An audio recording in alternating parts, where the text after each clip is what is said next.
नमस्कार दोस्तों, स्वागत है आप सबका सागर यादव मैथ की ऑनलाइन क्लास में। दोस्तों आज की जो हमारी क्लास होगी, क्लास 3 है एडुकेटिव पैटर्न क्वेश्चन। दोस्तों वैसे मैक्सिमम क्वेश्चन जो 90% क्वेश्चन है मैंने एसएससी मेंस के लिए गए जो 2-3 सालों में आए हुए हैं, ठीक है। और दोस्तों एसएससी सीजीएल का जो एग्जाम है पोस्टपोन हो गया है, मतलब सितंबर के फर्स्ट में होगा। तो 20 से 25 दिन तो आपको और एक्स्ट्रा मिल जाएंगे। तो इन दिनों में मैं 500 से 600 क्वेश्चन की प्रैक्टिस आपको करवाऊंगा, ठीक है। तो दोस्तों बढ़ते हैं हम आगे और आप पेन कॉपी उठा लीजिए। और यदि चैनल पे पहली बार आए हो तो चैनल को लाइक शेयर और सब्सक्राइब कर दीजिए, ठीक है। तो दोस्तों बढ़ते हैं हम आगे बिना टाइम वेस्ट किए। ये है आपका पहला क्वेश्चन। 14 फरवरी 2023 से 28 अप्रैल 2023 तक की समय में 6.5% के हिसाब से 2,000 रुपए पर क्या साधारण ब्याज होगा। तो यहाँ पर दोस्तों नंबर ऑफ समय जो समय जो दिया है आपको, नंबर ऑफ डेज दिए हैं। 14 फरवरी 2023 से 28 अप्रैल कितना समय हो रहा है पहले ये कैलकुलेट करो। तो दोस्तों 2023 का जो ईयर होगा इसमें फरवरी 28 का होगा। तो 14 फरवरी तो हो गया, तो 14 दिन आपके पास में बचे रहेंगे। मार्च 31 का होगा और 28 का ये अप्रैल होगा। तो टोटल दोस्तों आपके पास में होगा 73 डेज, 73 दिन का आपको ब्याज पूछा है, साधारण ब्याज। तो 2,000 रुपए की राशि पर 6.5% के हिसाब से, तो इसको हम लिख लेंगे 65% के दोस्तों 2 जीरो, डेसिमल का 1 जीरो लिख लिया। समय है 73 में 365 से डिवाइड लगाएंगे तो ये आपका ईयर बन जाएगा, ठीक है। अब ये 3 जीरो से आपने 3 जीरो कैंसिल आउट कर दिए। 73 से कटेगा एक बार, 73 से कटेगा ये 5 बार, 5 से कटेगा दोस्तों ये 13 बार, 13 का डबल हो जाएगा 26 रुपए का आपको ब्याज मिलेगा। 26 रुपए का आपका ये ब्याज। बोलो एक बार कमेंट कर दो आप, और आपको ये प्रॉपर समझ में आया कि एक बार बता दो दोस्तों, ठीक है। बहुत बेसिक क्वेश्चन है, 2 शिफ्ट में मेन से मैं हुआ था, दोनों में इस प्रकार का क्वेश्चन पूछा हुआ है। चलो ये क्वेश्चन बनाओ दोस्तों, करो जरा इसको ट्राई करो। 6 अंकों की संख्या, ये नंबर दिया आपको 24 से डिवाइड है, तो पी और क्यू का मैक्सिमम मान क्या होगा ये आपसे पूछा हुआ है, ठीक है। तो 24 से डिवाइड का क्या रूल होता है, कौन सा नंबर 24 से डिवाइड होगा। जो नंबर दोस्तों 3 और 8 से यदि कंप्लीट डिवाइड हो जाता है तो ये 24 से डिवाइड हो जाएगा। तो यहां पर ये नंबर दिया आपको 11, इसके बाद में P 9 Q और ये दिया है आपको 4। ये जो नंबर है ये 24 से डिवाइड है, तो P इंटू क्यू का मैक्सिमम मान आपसे बोला है क्या है। इसका दोस्तों आपको मैक्सिमम मान निकालना है, मैक्सिमम मान, ठीक है। तो सबसे पहले मैं 8 का डिविजिबिलिटी रूल लगाता हूं। 8 का डिविजिबिलिटी रूल ये होता है कि लास्ट के जो 3 अंक है ये डिवाइड होना चाहिए। तो लास्ट में 9 Q और 4 है, इसमें डिवाइड लगाएंगे 8 से।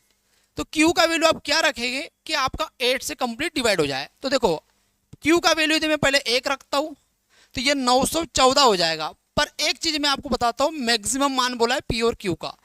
P और Q दोनों का मल्टीपल करेंगे तो मैक्सिमम वैल्यू आपका आना चाहिए। तो इसके लिए मैं सबसे पहले क्या करता हूँ, 1 नहीं लेता हूँ, हम रिवर्स नीचे से 9 से लेते हैं। सबसे पहले हम दोस्तों यहाँ 9 सेलेक्ट करते हैं। तो यहाँ पर यदि 9 सेलेक्ट करेंगे तो ये हो जाएगा 9 9 4। अब इसमें 8 से डिवाइड लगाओ, तो 8 से कटेगा ये एक बार, फिर एक बच जाएगा, 8 दूनी 16, तो ये नहीं कटेगा दोस्तों। यहाँ पर 8 रख के देखता हूँ इसके बाद में, तो ये होगा 984। ये 8 से पूरा कटेगा, 8 एकम 8 हो जाएगा, फिर एक बचेगा, 8 दूनी 16, 8 3 24, कंप्लीट डिवाइड हो गया। इसका मतलब कंप्लीट डिवाइड हो गया, इसका मतलब ये हुआ कि Q का जो वैल्यू होगा आपके पास में 8 रहना चाहिए, ठीक है। ये हो जाएगा दोस्तों 8 का डिविजिबिलिटी रूल। अब हमें चेक करना है 3 का रूल। तो 3 के लिए देखो ये नंबर को फिर लिख लेंगे आप, 11 P 9 और Q का वैल्यू आपने 8 ले आए और 4। अब 3 का डिविजिबिलिटी रूल क्या होता है कि सभी अंकों का योग 3 से कटना चाहिए, सभी अंकों का योग 3 से कटना चाहिए। तो यहाँ पर हम समझते हैं चीजों को। तो यहाँ पर ये 9 पूरा कट रहा है 3 से, 8 और 4 12, ये भी 3 से कटता है। बचा क्या, 1 और 1 2, 2 प्लस P। अब P की जगह हम कौन सा वैल्यू रखे कि 3 से कट जाए, तो 3 3 9 होता है, मतलब हमें यहाँ पे मैक्सिमम 7 रखना पड़ेगा, ठीक है। तो 7 रखना पड़ेगा, 7 और 2 9 हो जाएगा, मतलब 3 3 9 हो जाएगा। बात आ गया समझ में। सिंगल डिजिट में रखना है दोस्तों P और Q के मान। तो P का मान आपके पास में 8, सॉरी P का मान आपके पास में 7 है, Q का मान आपके पास में 8 है। दोनों का मल्टीप्लाई करेंगे, 8 7 56 होगा। ये आपका आंसर आ गया, ठीक है। तो एक बार कमेंट कर दो यहाँ तक आपको समझ में आया क्या, और नोट करते हो चलो दोस्तों, ठीक है। और आप क्वेश्चन को सॉल्व करते हैं। चलो बढ़ता हूँ मैं थर्ड क्वेश्चन, ये बनाओ जरा। यदि P बराबर 0.09 की बार है तो 70p² प्लस 43p माइनस 5 का वैल्यू क्या होगा, यूपीएससी में आया क्वेश्चन, ठीक है, सीडीएस। P का वैल्यू आपको दिया है 0.09 बार, तो इस बार को कैसे आप हटाएंगे, तो बार को हटाने का सबसे आसान तरीका दोस्तों देखो, जैसे मैंने आपके सामने ये लिखा 0.9 बार, ठीक, 0.9 बार, तो 1 के ऊपर बार है तो 9/9 होगा, ठीक। इसी प्रकार 0.3 बार लिखा तो ये हो जाएगा 3/9, और यहाँ पे 0.3 के ऊपर बार लिखा 2 के अंक, तो आपको यार 32 डिवाइड बाय 99 लिखना है, ये इस प्रकार ये हटता है। लेकिन यहाँ पर देखो 1 के ऊपर बार है और 1 के ऊपर बार नहीं है, तो इसको आप कैसे सॉल्व करेंगे, तो ये 9 को आप जैसे कि वैसे लिखेंगे, 9 माइनस जिसके ऊपर बार नहीं है तो ये 0 है, ठीक। जितने के ऊपर बार है उतने 9 लिखो, और जितने के ऊपर बार नहीं है उतने 0 लिखो, ठीक है। तो 9/90, इसका मतलब हो जाएगा 1/10। ये बात आपको समझ में आ गया, इतना आपको क्लियर हो गया, ठीक। अब यहाँ पर दोस्तों वैल्यू रखो, ये हो जाएगा 70p², p² का वैल्यू होगा 1/10 का स्क्वायर, तो 1/10 तो 1 का स्क्वायर 1, 10 का स्क्वायर हो जाएगा 100, ठीक। इसी प्रकार होगा 43p, 1/10 माइनस 5, इससे आपने कैंसिल आउट कर दिया, 7/10 होगा, और ये होगा 43/10 माइनस 5।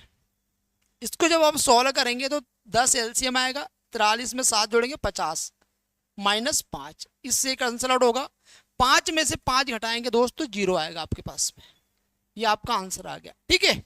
तो बढ़िया समझ में आ रहा है, एक बार आप कमेंट कर देंगे, बढ़ता हूं मैं आगे अगले क्वेश्चन की ओर। चलो इस क्वेश्चन को बनाओ और कमेंट में बता जाओ आपको प्रॉपर समझ में आ रहा है क्या। इस क्वेश्चन का आंसर करो दोस्त, ठीक है।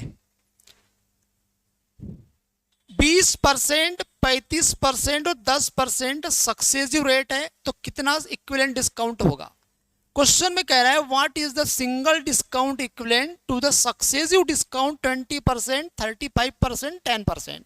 इन तीनों का सक्सेसिव डिस्काउंट आपके पास में है यार, इक्विवेलेंट डिस्काउंट आपसे पूछा हुआ है, 20%, 35% और 10%, ठीक है।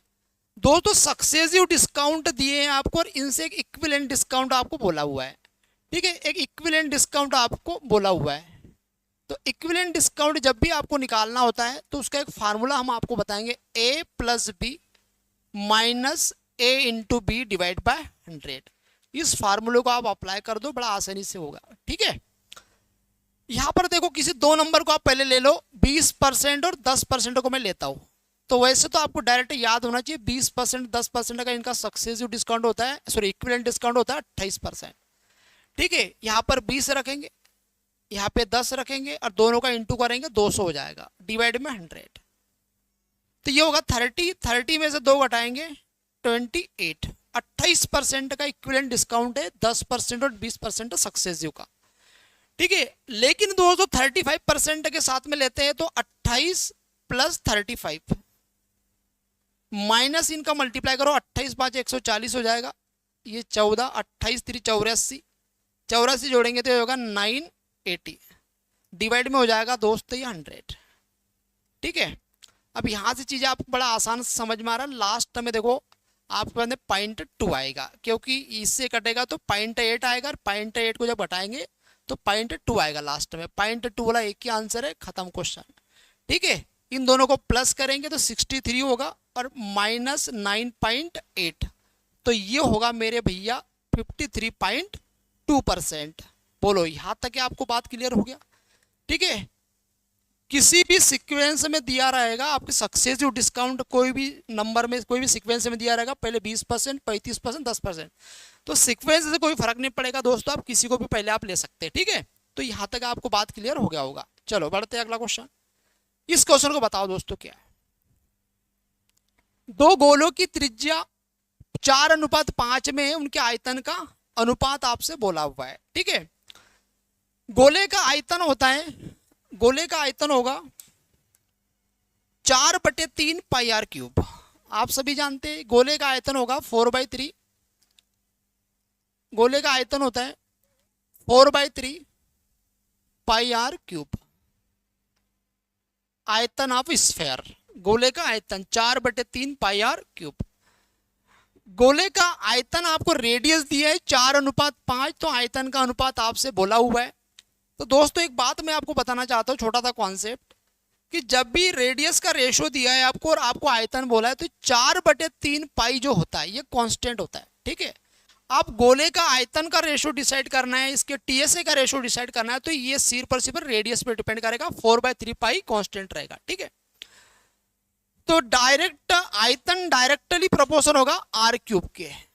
रेडियस आपको दिया है 4:3, तो यहां से आयतन बन जाएगा 4 की पावर 3 64 और 3 की पावर 3 27, ठीक है। रेडियस की पावर यदि आप 3 कर देते हैं ना, तो आयतन बन जाएगा आपके पास में। बात क्लियर हो गया आपको? तो 64 और ये हो जाएगा आपके पास में 27।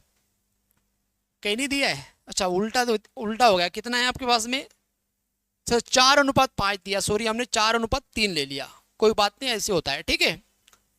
4:5 दिया है, तो 5 की पावर 3 कितना होगा? 125, तो 64 से 125 होगा, ठीक है। ये होगा आपका आंसर। बोलो क्लियर हो गया यहाँ तक? अगला क्वेश्चन, ये क्वेश्चन करो दोस्त, बनाओ इसका आंसर, आप कमेंट में करो, और 30 सेकेंड का समय है आपके पास में, जल्दी से जल्दी इसका आंसर बताओ क्या कर रहे हैं आप। 14 व्यक्तियों में से पहले 13 व्यक्तियों का औसत वजन 78 किलोग्राम है। 14वें व्यक्ति का वजन सभी 14 व्यक्तियों के औसत वजन से 39 किलोग्राम अधिक है। तो 14वें व्यक्ति का वजन कितना है, ठीक है। तो दोस्तों बहुत आसान तरीके में आपको बताता हूँ, जरा ध्यान से समझेंगे। देखो भाई, क्वेश्चन में बोला है 14 व्यक्तियों में से 13 व्यक्तियों का, 13 आदमियों का औसत वजन कितना है, पहले तो पता करो। 14 व्यक्तियों में से पहले 13 व्यक्तियों का औसत 78 किलोग्राम है, मतलब हर व्यक्ति का वजन 78 किलोग्राम है, ये मान के चलो, क्योंकि औसत का मतलब ही होता है। तो हर एक व्यक्ति का जो वजन है 78 केजी है। 14वें व्यक्ति का वजन जो है सभी के एवरेज से, 14वें व्यक्ति का जो वजन है, 14th नंबर का जो व्यक्ति है उसका वजन सभी के एवरेज से, सभी का एवरेज 100 मान लें, ठीक है, सभी के एवरेज से 39 किलोग्राम ज्यादा है। तो 14वें व्यक्ति का वजन बताओ कितना है। देखो दोस्तों कॉन्सेप्ट क्या कहता है, समझना जरा ध्यान से। ये जो 39 ज्यादा है, ये 14वें व्यक्ति का 39 ज्यादा है सभी के एवरेज से, तो ये 39 ज्यादा है। तो जो पिछले जो 13 लोग है, 13 लोगों में यदि मैं बांटना चाहूँ, 13 लोगों में 39 केजी बांटना चाहूँ, तो हर व्यक्ति के हिस्से में 3 किलो आएगा, 3 किलो एवरेज एक्स्ट्रा होगा। ये बात आपको समझ में आ रहा है आपको? ये एक्स्ट्रा होगा इतना, मतलब 78 की जगह एवरेज कितना हो जाएगा? 81। 78 + 3 हो जाएगा 81, ये औसत हो जाएगा। और क्वेश्चन में कह रहा है कि 14वें नंबर पे जो व्यक्ति है वो सभी के एवरेज से 39 ज्यादा है, तो 81 में 39 जोड़ो तो ये आ जाएगा 120। खत्म क्वेश्चन, इससे आसान दोस्तों कुछ भी नहीं, 120 किलो, ठीक है। और ये टेक्निक आपको अपनाना है, इसी टेक्निक से आपको क्वेश्चन करना है। तो उम्मीद करता हूं यहां तक आपको समझ में आया होगा। चलो इस क्वेश्चन को बनाओ मेरे भाई। यूपीएससी सीडीएस में ये क्वेश्चन पूछा, और एसएससी में दोस्तों एलजेब्रा में ये क्वेश्चन आप पढ़ेंगे तो इसके 4 से 5 फार्मूले होते हैं, ठीक है। और बड़ा इंपॉर्टेंट क्वेश्चन है, एसएससी कई बार पूछ चुका है इस क्वेश्चन को। आप कैसे करेंगे? एक्स वाई जेड वास्तविक संख्या है, x + y + z बराबर 10 है, x y y z z x 18, तो ये आपको पूछा हुआ है। एक फार्मूला होता है दोस्तों डायरेक्ट, इसका मैं आपको बता देता हूं। कम से कम समय में आपको क्वेश्चन करना है, x की पावर 3 + y की पावर 3 + z की पावर 3 -3x y और z, ठीक। x + y + z और x + y + z का whole square -3 xy + yz + zx। ये फार्मूला दोस्तों आप याद रख लो, ये जो मैंने बोर्ड पे फार्मूला लिखा है इसको याद रख लो, ठीक है, क्योंकि ये आपको बार बार मिलेगा। तो यहां पर मुझे एक बात बताओ, x + y + z कितना दिया हुआ है? 10 दिया हुआ है, तो 10 लिख लो यार। x + y + z का स्क्वायर मतलब 10 का स्क्वायर 100 होगा, -3 × xy yz + zx 18 दिया है, तो 18 यहाँ रखो, ठीक। तो ये हो जाएगा 18 3 54, 100 में से 54 माइनस करेंगे 46 होगा, 46 में 10 का मल्टीप्लाई करेंगे 460, 460। दोस्तों यदि आपको चीजें पता है, फार्मूले पता है, कॉन्सेप्ट पता है, तो क्वेश्चन में कुछ भी नहीं है, फिर क्वेश्चन आपका मात्र 10 सेकंड के अंदर हो जाता है, ठीक। और यदि चीजें नहीं पता है तो इसको यदि बेसिक से करेंगे मेरे भाई तो आपका 2 मिनट तो लेके जाएगा, ठीक है। ये क्वेश्चन करके बताओ आप, बहुत बढ़िया क्वेश्चन है। एक खिलौना एक अर्धगोले पर रखे शंकु के आकार का है। अर्धगोले और शंकु की त्रिज्या 36 सेंटीमीटर है और शंकु की ऊंचाई 105 सेंटीमीटर है, तो कुल पृष्ठीय क्षेत्रफल बताओ क्या है। ये मेन से में आया था इसी बार 2025 में, और आप कैसे करेंगे यदि डबल से आया तो। एक खिलौना एक अर्धगोले पर रखे शंकु के आकार का है, मतलब एक अर्धगोला होगा ये, ठीक है, एक ये अर्धगोला होगा और इस पर दोस्तों एक ऐसा रखा हुआ है शंकु, ठीक है। क्वेश्चन लिखा अर्धगोला मतलब हेमिस्फेयर और शंकु की रेडियस 36 सेंटीमीटर, दोनों की एक ही रेडियस है, ये बात आप समझ रहे होंगे, ठीक है, यहां से यहां तक। क्वेश्चन में कह रहा है आपको ये 36 है, तो आर का वैल्यू दोस्तों आपके पास में 36 दिया हुआ है, तो ये भी 36 ही होगा, ठीक है। और क्वेश्चन में कह रहा है कि शंकु की ऊंचाई 105 दी है, तो ये जो दिया है आपको 105 दिया है, कहां से, ये जो दिया है दोस्त 105 दिया है, 105, ठीक। और क्वेश्चन में कुल पृष्ठीय क्षेत्रफल बोला है, टोटल संपूर्ण पृष्ठ टीएस है।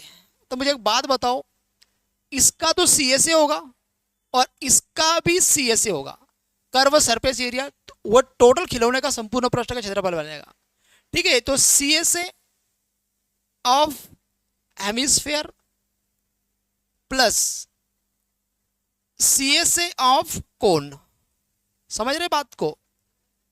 अर्धगोले का वक्र पृष्ठ का क्षेत्रफल और कोन का मतलब शंकु का वक्र पृष्ठ का क्षेत्रफल, तो ये कितना होता है जरा बताओ। ये होगा 2 पाई आर स्क्वायर और ये होता है दोस्त पाई आर एल। अब एल कहां से आ गया है, एल का क्या मतलब होता है, एल का मतलब होता है दोस्तों स्लैंट हाइट, ये होता है। अब यहां से यहां तक आप ये जो देख रहे हैं कि आपको राइट एंगल ट्रायंगल दिख रहा होगा, ठीक है, राइट एंगल ट्रायंगल दिख रहा होगा।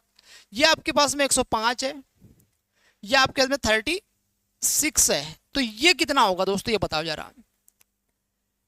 दोस्त जब इसको आप थोड़ा सिंप्लीफाई करो, 3 से काटेंगे दोस्तों इसको तो 12 बार कटेगा, 3 से कटेगा 35 बार, 35 12 और 37, ये ट्रिपलेट होता है, 35 12 और 37, तो 3 से काटा तो 3 का मल्टीप्लाई करो, तो ये हो जाएगा 111। तो स्लैंट हाइट दोस्तों आपने डायरेक्ट निकाल लिया 111, ठीक है। अब देखो यहाँ पे 2 पाई आर, पाई कॉमन ले लेंगे हम और हमें आंसर पाई में ही चाहिए, ठीक है। 2 आर स्क्वायर, 2 आर का स्क्वायर, रेडियस कितना 36, 36 का स्क्वायर होगा 1296 प्लस आर हो जाएगा आपके पास में 36 और एल आपको स्लैंट हाइट दिया 111, ठीक।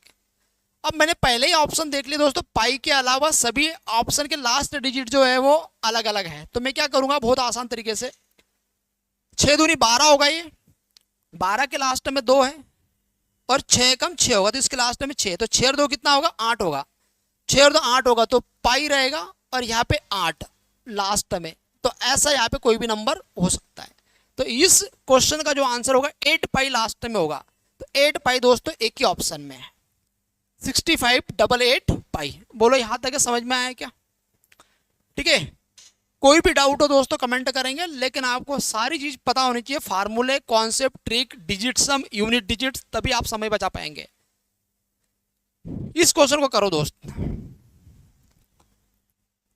एसएससी का फेवरेट क्वेश्चन है, हर साल एसएससी पूछता है ऐसे क्वेश्चन, ठीक है, कोई भी नया क्वेश्चन नहीं है यहाँ पे, ठीक है। लेकिन ये सब दोस्तों ऐसे ही क्वेश्चन एडुकेटिव में भी आ रहे हैं, क्या ये अलग बताओ, हमें तो नहीं लगता। 10-3 और 10-6, आप थोड़ी बातें ध्यान रखो, एक चीज मैं आपको समझा रहा हूं, देखो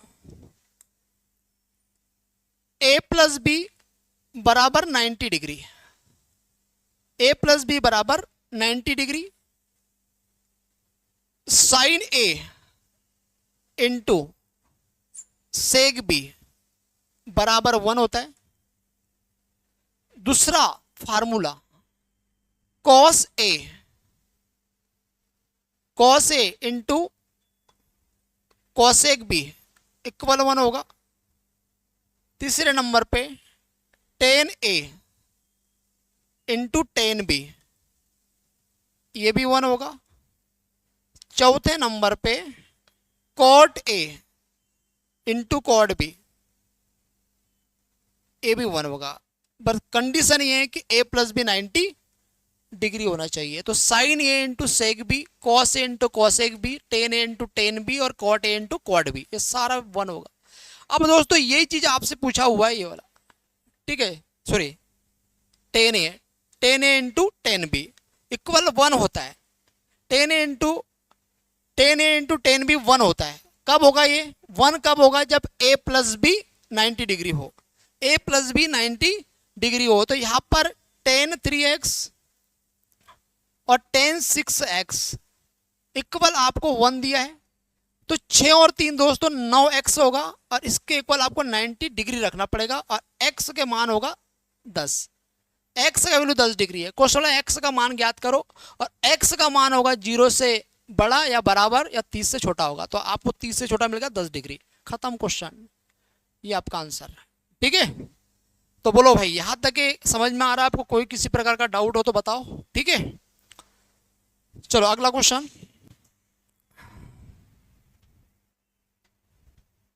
इस क्वेश्चन को बनाओ भाई, जल्दी जल्दी बनाओ इस क्वेश्चन को। साइन की पावर 6a प्लस कॉस की पावर 6a होगा यहाँ पे। ठीक, 3 sine square cos square sine पर, इस प्रकार क्वेश्चन दिया आपको।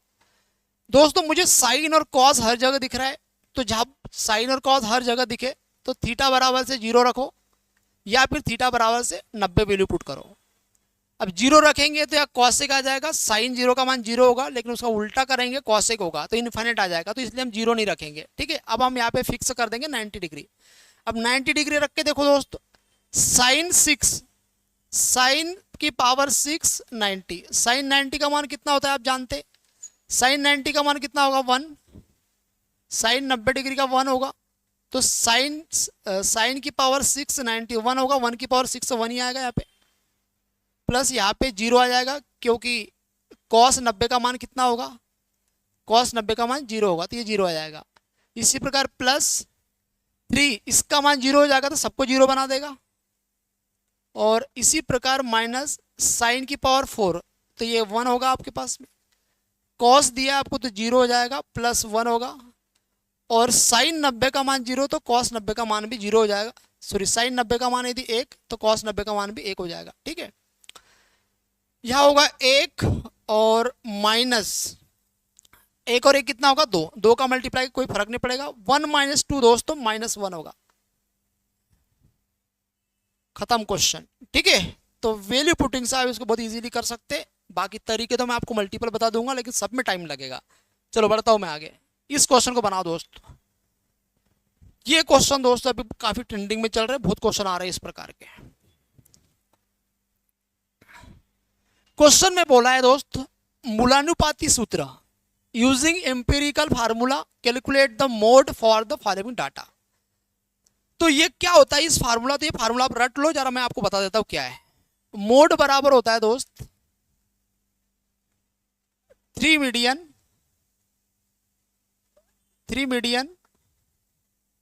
Minus 2 mean.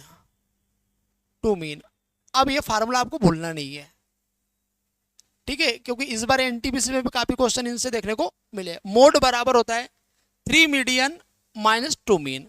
तो मीडियन कैसे निकालते और मीन कैसे निकालते? पहले इस क्वेश्चन में आपको मीडियन और मीन निकालना पड़ेगा। ठीक है, तो पहले मैं मीडियन निकाल देता हूं दोस्तों। मीडियन में क्या होता है? मीडियन में ये होता है कि आपको इनको बढ़ते क्रम में या घटते क्रम में आपको सेट करना पड़ता है। ठीक है,